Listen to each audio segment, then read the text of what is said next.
Enquiry చేస్తారు కదా, అవన్నీ చేసిన తర్వాతనే మీరు నిందితుని దగ్గరికి వెళ్తారు. మరి ఇదంతా ప్రజల ముందు ఎందుకు పెట్టలేదు అనేది ఖచ్చితంగా చెప్పాల్సిన అవసరం ఉంది. ఒక మంత్రి గారి కూతురే ముఖ్యమంత్రి గారి మీద ఆరోపణ చేసిందంటే వివరణ ఇవ్వాల్సిన బాధ్యత ముఖ్యమంత్రి గారికి ఉంటుంది. అదే కాకుండా ముఖ్యమంత్రికి అత్యంత సన్నిహితంగా ఉన్నతనే ఈ సెటిల్మెంట్కి కూర్చున్నాడంటే ఖచ్చితంగా ఇది ముఖ్యమంత్రి గారు బాధ్యతగా చెప్పాల్సిన అవసరం ఉంటుందని మరొకసారి పోలీస్ శాఖను కోరుతా ఉన్నాను. ఇదే కాకుండా ఏ సిమెంట్ కంపెనీకి సంబంధించిన డైరెక్టర్ని పిలిచి గన్తో బెదిరించారంటున్నారో ఆ సిమెంట్ కంపెనీ డైరెక్టర్ని స్టేట్మెంట్ రికార్డ్ చేశారా పోలీస్ శాఖ వాళ్ళని కోరుతా ఉన్నాను. ఎందుకంటే అది చెప్పాల్సిన అవసరం ఉంది. అతను సిమెంట్ కంపెనీకి సంబంధించిన డైరెక్టర్ గారు స్టేట్మెంట్ రికార్డ్ చేస్తున్నారా? చేస్తే ప్రజల ముందు ఉంచాలి. ఎవరు బెదిరించారు, ఎందుకు బెదిరించారు అనేది తప్పకుండా చెప్పాల్సిన అవసరం ఉంది. ఇదే కాకుండా అసలు ఎందుకు వచ్చింది ఆరోపణ అంటే అర్థమవుతుంది.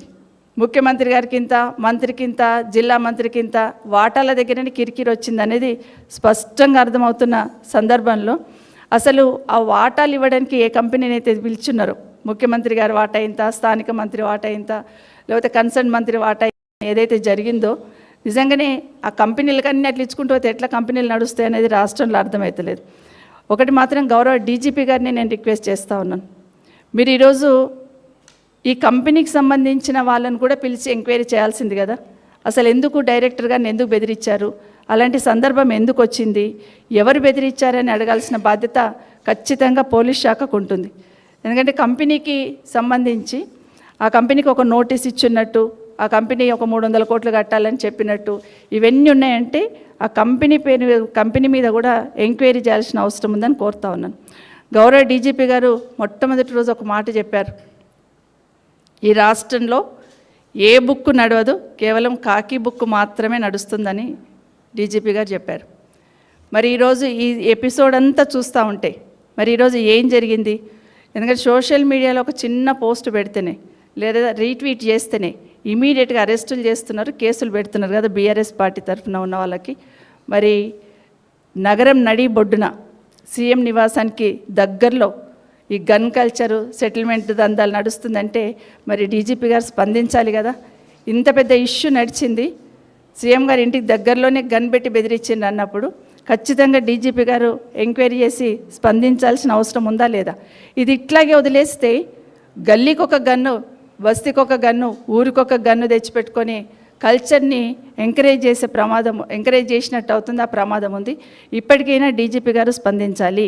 ఎందుకంటే నేను అడిగినాయని, ఒక మంత్రి గారి ఇంట్లో ఒక నిందితుడిని పెడితే ఖచ్చితంగా యాక్షన్ ఉంటుందా లేదా?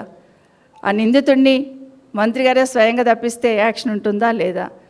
ఒక మంత్రి గారి కూతురే ముఖ్యమంత్రి గారే మాకు గన్ ఇప్పించినంటే యాక్షన్ ఉంటుందా లేదా?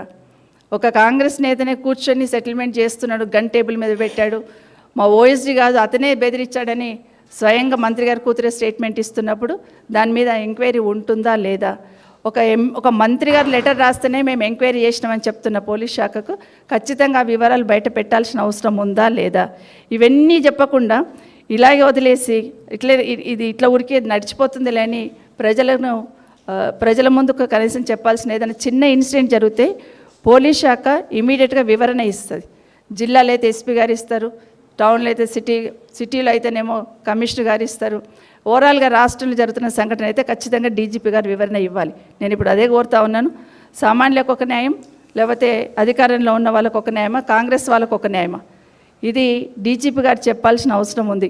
ఈ సంఘటనకు సంబంధించి వివరించాల్సిన బాధ్యత కూడా డీజీపీ గారి మీద ఉందని కోరుతా ఉన్నాను. ఇదే కాకుండా మంత్రి గారి ఓఎస్డీ పైన, ముఖ్యమంత్రి గారికి సన్నిహితంగా ఉన్న ఆ కాంగ్రెస్ నేత పైన, వాటాలు పంచుకోవడానికి కిరికిరి వచ్చిందన్న మంత్రులపైన, దీని వెనకాల ముఖ్యమంత్రి గారే ఉన్నారనే ఆరోపణలపైన, వీటన్నిటిపైన కూడా సిట్టింగ్ జడ్జితోని సమగ్ర విచారణ జరిపించాలని బీఆర్ఎస్ పార్టీ తరఫున డిమాండ్ చేస్తూ ఉన్నాం. నిజంగా చాలా ఆశ్చర్యం వేస్తుంది.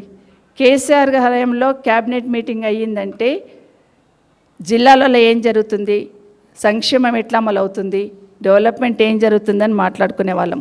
ఎక్కడ ఏం ఆగింది, ఏం చేస్తున్నామని మాట్లాడుకునే వాళ్ళం. కానీ ఈరోజు కాంగ్రెస్ పార్టీ క్యాబినెట్లో ఏం జరుగుతుంది చర్చ అంటే ఏ టెండర్ ఎవరికి దక్కాలి, ఏ కాంట్రాక్ట్లో ఎవరి వాటా ఎంత అనే చర్చ క్యాబినెట్లో జరుగుతుందంటే ఇంతకన్నా దౌర్భాగ్యం ఇంకొకటి లేదు. నిజంగా పరిపాలన గాడి తప్పుతుంది, అవినీతిమయమైపోయింది. ఇప్పటికే